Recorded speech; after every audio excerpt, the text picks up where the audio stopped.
yo, chill, it's just a trap. Yeah. She a little bad, hit her with the bag, yeah. Put it on the tab, don't know how to act, yeah. Okay, so we're gonna wonder hair. This is the story time / wanding my hair extravaganza. So we're gonna wonder hair and talk about the.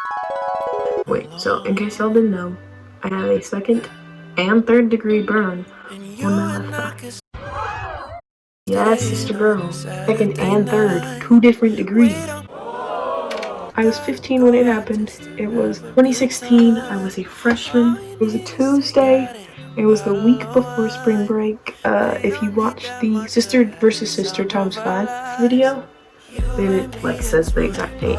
It was a Tuesday because Dance Moms came on. I used to watch Dance Moms back in freshman year. I had just made hamburgers for my family. Picked out my outfit for school. I remember very vividly that India didn't want one because she was about to take a shower. I guess so she didn't want it hot or something. Whatever her reason was. I was upstairs at this point eating mine and watching Dance Moms. Where's my hair? Where's the non-curled part? Okay. I was watching Dance Moms, eating my burger, enjoying it. The episode was on. Of course I will. Hi, I'm Holly. Mimi, nice to meet you. So you taking class here? Well, my call. She wanted us to come visit. The episode was on. It was fire. All of a sudden, I hear somebody calling me. It was Indy, and she was like, I was like, she's like, so I was like, okay, I'll just go make her one a commercial. So I had ran downstairs to make her a burger. Indy was had hopped in the shower. I'm making her patty or whatever. And since I wanted to get back upstairs, I'm rushing, you know me. Hello? Seasoned it, popped it inside the flipping, what's the thing called? Into the pan, seasoning. You know what I mean? It's ready to go. We're cooking in the kitchen. Whipping chicken, cooking in the kitchen, whipping chicken stir fry. What is the song, y'all? That's what we was in there doing. I was cooking. It was taking too long. I think I had the fire all the way up. And so I was like, okay.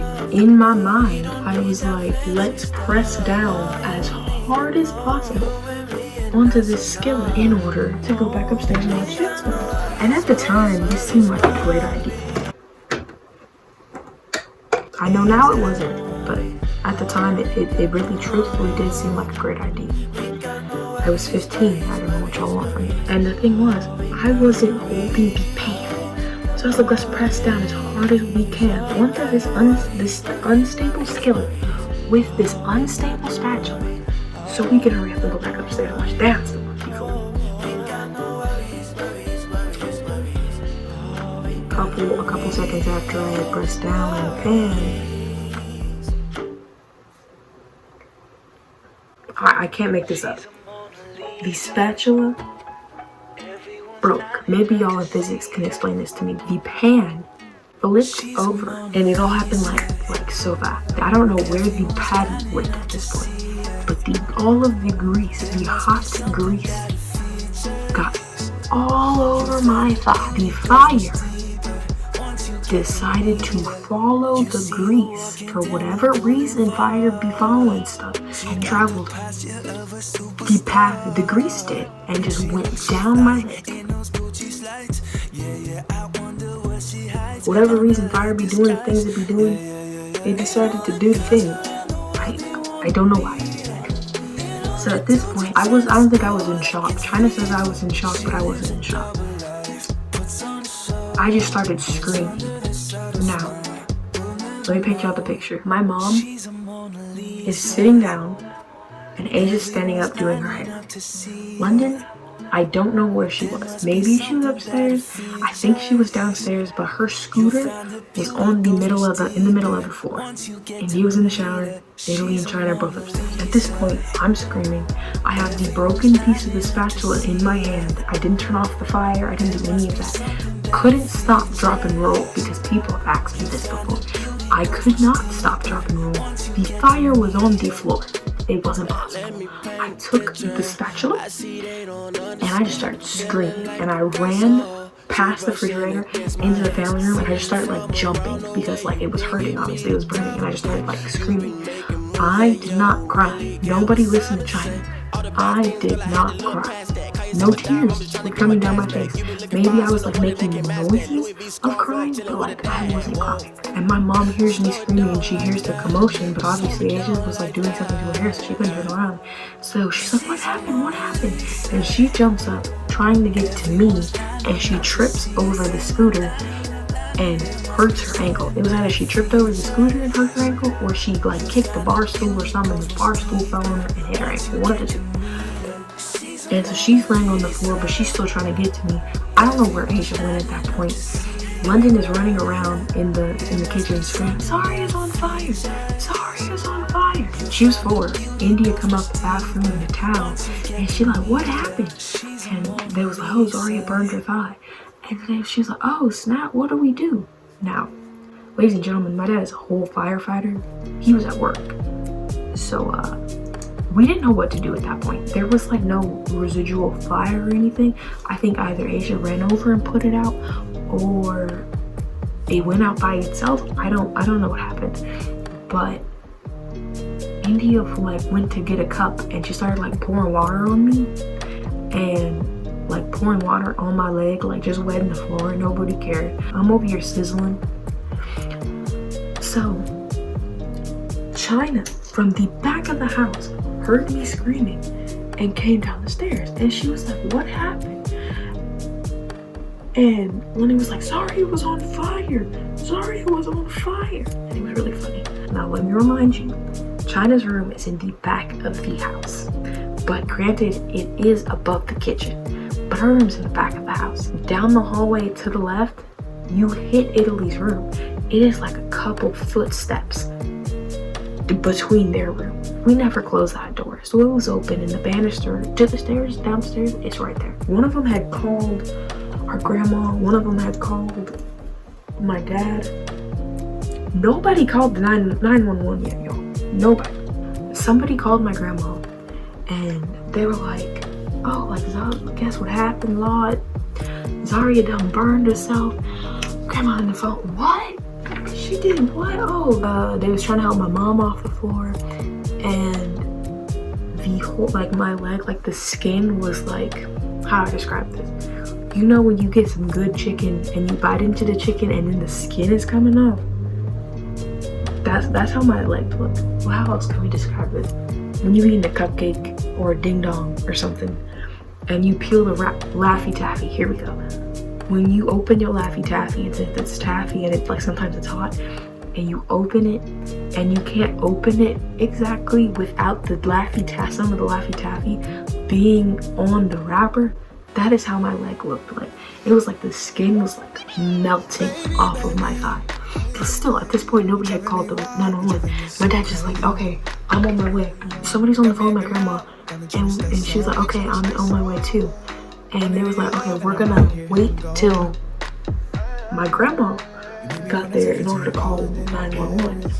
I'm laying on the floor in this hoodie, these burnt to gym shorts, like, y'all, I am literally out here sizzling. Can somebody please call 911? I think my grandma got there. Somebody had called 911. They was on the way. They were asking all kinds of questions, but at this point, before the police get there, Italy walks down the stairs and it's like, "What happened?" And we out here like, "Where in the world are you?" My whole leg, the whole skin of my leg is melting off like I'm the witch from, I was gonna say Dr. Doolittle. What is that movie called? She was finishing the Dance Moms episode.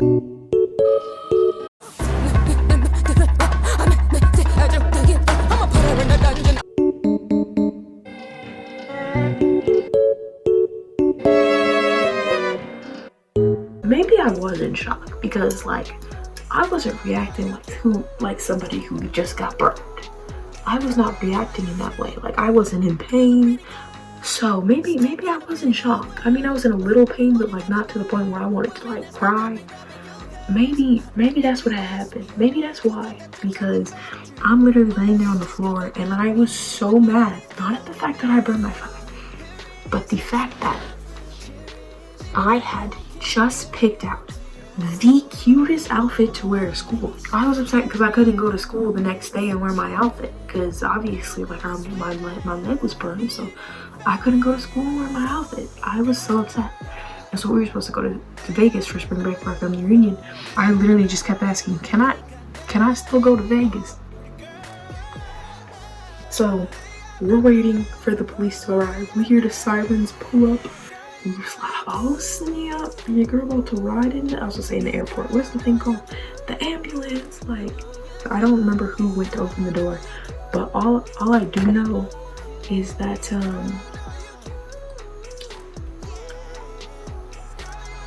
whatever her reason was for it, I'm not sure. Italy went and hid in the bathroom from the police. She was acting like she's the one who burned me. I was just trying to figure it out. And they walked in, they're like, oh, how did it happen? Like, oh, is the fire out? Like, they went into the kitchen, like, see what had happened. And at the time, there was a rug on the floor. It wasn't that important of a rug, but there was a rug on the floor, and like, I guess the oil and like the fire and stuff ruined it. They were like checking the rug, and they're like, yeah, you're gonna have to throw this out. They were checking to like make sure the fire was out. I mean, at this point, it's been like a good 30 minutes before we even called them, so yeah, the fire was out, clearly. But they were like questioning my mom because I guess they gotta ask if like her 15-year-old daughter just burned herself. They have to ask how she burned herself and like why, or just to make sure like it wasn't like child abuse or anything. They had brought in like the stretcher and they was like coming over and talking to me, and they were like, hey, like you good, like what's going on, you in pain? And I was like, can you walk? I was like, no, because at this point like it was starting to kick in, like the pain. They brought a stretcher and like they lowered it down or they helped me up so I can get on the stretcher, and then they like lifted it up and whatnot. My mom was like, oh yeah, like she burned herself, like just clearing it up, like make sure she wasn't being suspicious so they didn't suspect her thinking that she burned me. Like they wheeled me outside and put me in the ambulance, and my mom was like saying bye because she couldn't leave the house because she couldn't leave like London and Italy and China. My dad had met me at the hospital, but I rode in the ambulance by myself, y'all. I was so sad. Whoever was back there was like so nice. He was so cute too, and like he was trying to put the IV in so I guess they could dope me up. But y'all, I guess I have small veins or something, because he could not, he poked, it hurt. Homie bursted my vein and like that mess hurt. But then he eventually found it. It's either I have small veins or like he just didn't know what he was doing. But hate IVs because of that moment. And I'm in the ambulance chilling. I wasn't really talking to him, but he was trying to like make conversation and stuff. No, homie, it was like you stuck me with the needle like 9 times, but okay. We're chilling, you know, doing our thing. And I was like, so does this mean I don't have to run for PE? That was like my main concern. I don't run. I hate running. Yeah, you know, we can get you a doctor's note so you won't have to run or anything. Because I literally couldn't walk, so what makes y'all think I can run? I think it was him. He was like, oh, so you did it on purpose so you don't have to run? I was like, sir, I did not purposely burn myself, so I didn't have to run for PE. Y'all would admit me if I said I did that. I was like, no, why would I do that? I don't know what happened in the ride to, I want to say the airport so bad, I don't know why. And at this point, we arrived, and instead of taking me to the burned center, they should have taken me, they took me to the trauma center because they thought I would have trauma. I get distracted too easily, can y'all tell? The trauma center. They thought I would have trauma. I do now, but I didn't have any at the time. I was fine. They wheeled me in. Nobody rode with me in the ambulance, so I was like by myself for a couple minutes before like my dad and my sisters got there. They like plugged up me to an actual, they put something in the IV. I wonder what they gave me. Whatever it was, like made me kind of sleepy. I was just chilling and they're like, okay, like a doctor will be right with you or a nurse or whatever the heck these people said. I don't remember this part because I was like on drugs. The guy who had like wheeled me in, wanted me back with me, he was like, okay, like, you'll be good for a second. I'll be back to check on you. Or he said something like that. So this is the first encounter. When he had dropped me off, he said he would be back to check on me. A little later, when he had like came back, after he was like about to leave again, he was like, okay, just making sure you're doing okay, like you're good or whatever. And I was like, yeah, thank you. Then he didn't. He came back because he had a call. He waved when he was walking in. He came back afterwards and he was talking to me again just to see how I was doing. And so the nurse had like walked by. He was like a male nurse, really cool. And he was like, he walked up. I promise you, I can't make this up. He said,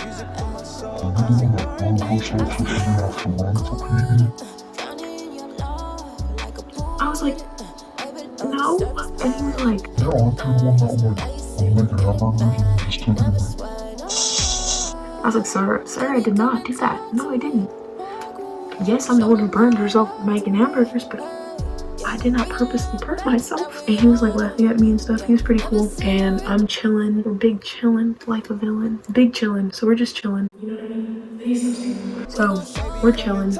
And we're chilling. I think I knocked out, went to sleep for a couple. I was like, how did you get here? Like talking to my father, because he don't work local. I do know that he didn't arrive with a balloon or like a bear or anything. Didn't give me no food either. So we was just chilling. India, Asia, and my dad were like, okay, we're gonna go get Starbucks since it was in the food court. Food court? Food court? Okay. Food court? I wasn't joking when I said that. What hospital do y'all know has a food court? Hospitals have cafeterias, not a food court. We're gonna go to Starbucks. We'll catch you later. And I was like, okay, y'all are disrespectful, but okay. Y'all think they brought me back anything? A brownie, some water, a drink, a beverage? No, they didn't bring me back squat dick. No, I was the one who got burned. They brought me nothing. You know, we're chilling, knocked out for a few. The doctor eventually comes, and y'all, let me tell you, at the time, I didn't notice. This man, maybe he was like a resident, but I know this man didn't know what he was doing. I didn't know he didn't know what he was doing at the time. But now I know that he didn't know what he was doing. He had like walked up and he put something on my leg. I don't remember what it was. And like wrapped me up or whatever. I knocked out for a couple minutes and they're like, somebody will be by to check on you. And then like, I guess I could leave or something. And so when I was like getting ready to leave, I looked at my sister and unhooked me from this. Get this out of me. The IV, literally, y'all, it wasn't hooked up to anything.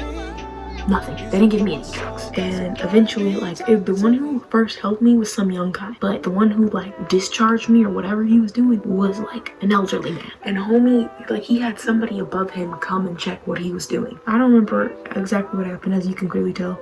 I think I was, like, delirious or on drugs or in shock. One of the two.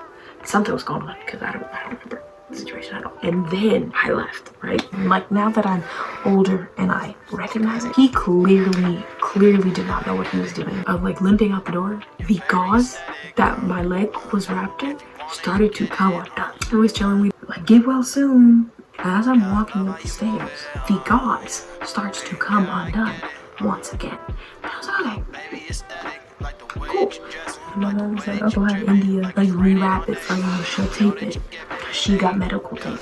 I walked in there and I was like, oh, you got medical tape, can you help me out? And he was like, no, I got any medical tape. This girl pulled out purple duct tape. Y'all, she taped it so tight I couldn't bend my knee. We were just chilling. They were like, okay, yeah, you're gonna have to go to the burn center. I think that's what they told me when I left the hospital. I went to the burn center. It was me, London, India, Italy, and it was like the longest line known to man to get into the burn center. Eventually got in, and they was like, okay, here you go, here's a bracelet. Just wait for your name to be called. So we're chilling, we're waiting, went back to the car, and they were just chilling in the car. It was just me and my mom in there. I think my phone was dying, or I had nothing to do with my phone, or no service. And I was so bored, y'all, in pain and bored. When we got there, the sun was up. When we left, the sun was down. It took us 9 hours to BC to even get back there. Italy, India, and London were in the car for 9 hours. We were chilling. Eventually, we got back there. Doctor, he was looking, he's like, oh, he's like making this face. Like something was wrong. It's been 4 years, but I could have sued. I remember I told y'all that the doctor, the person, the man who helped me, the young guy, didn't seem like he knew what he was doing. Because this man at the burn center was like, yeah, so here's the thing. The thing they put on your leg, they weren't supposed to put that on your leg. They're supposed to put that on like after the fact. So whatever this man put on my leg, the guy obviously had to take it off so he could put the right stuff on there to treat the burn. Remember I said when it happened, it was like my skin was melting off, but it was still on my body. When I left the trauma center, it was still on my body. This is your warning to avoid a graphic image of my burn. If you don't want to see it, click. When the man had to take it off, literally, it caused my skin on my burn to peel off. When you peel a sticker off of the paper it's on, that's what was going on with my thigh. This man was like, it might hurt. So we started to peel it off. When he peeled it off, y'all, my leg was white. As he's peeling off the burnt, dead skin. My leg was white. Like, she was a Karen. And as I'm looking at it, I don't know what was going on. All I know is, for some reason, I could not hold my head up. I was nauseous. Like, I was legit gonna fall. I like couldn't hold my head up, and my mom was freaking out. Like, we'll tell you till this day. It looked like I was having a seizure. I was like, I think the guy stopped and he was like, okay, get her a pill or something. So they gave me some kind of strawberry tasting pill that you have to put on your tongue and let it dissolve. And so I was doing that, but I couldn't hold my head up and it was like getting really, really, really hot for some reason. I think he gave me like a vomit bag. So at this point, I think the thingy was off my leg. I had the pill under my tongue. Till this day. This is why, like, when I'm nauseous and stuff, like when my period comes or like when I'm just nauseous in general, I'll sniff alcohol. He like gave me an alcohol wipe and like put it under my nose and made me sniff it. So that's why, and it like actually worked. So I didn't end up vomiting. And he put some kind of cream on my thigh and he put a gray mouse pad. He gave me a couple of them. It was like a big one and it was a small one. The big one like could fit like the whole top half of my burn. I was still burned like to my knee, so I had to use the small ones too. He was like, yeah, this is what was supposed to go on you. Like, that's not what the dude put on you. Like, this is what was supposed to go on you, like, in the first place. Because whatever homie was like some kind of tape. Like, he was ripping like wax. I didn't get to keep the dead skin. I went home chilling. Us, this was in pain for a good while. She's wanted. I'm so pretty. But that has been our story time. Having a second and third degree burn on covering my entire thigh is pretty dang cool, if I do say so myself. Like, obviously it was tragic, it was sad, but it like carries a lot of memories that I'll literally have forever, because I'll have it forever. It's like, I love the cold, but whenever it's cold, my burn burns, like it aches, it's itchy, and it's annoying because like you can't feel it. It raises a lot of questions, I'll say. I can't feel temperature. Like, my underarms is pretty cool, but if I put it on my burn, it's warm. When water hits my burn, it can be freezing cold and it will still feel warm to me, and it will take me a second till it like travels down to realize that there was water on my leg. That's the video. I hope y'all enjoyed it. Please like, comment, and subscribe. Don't know how to act. How you like that?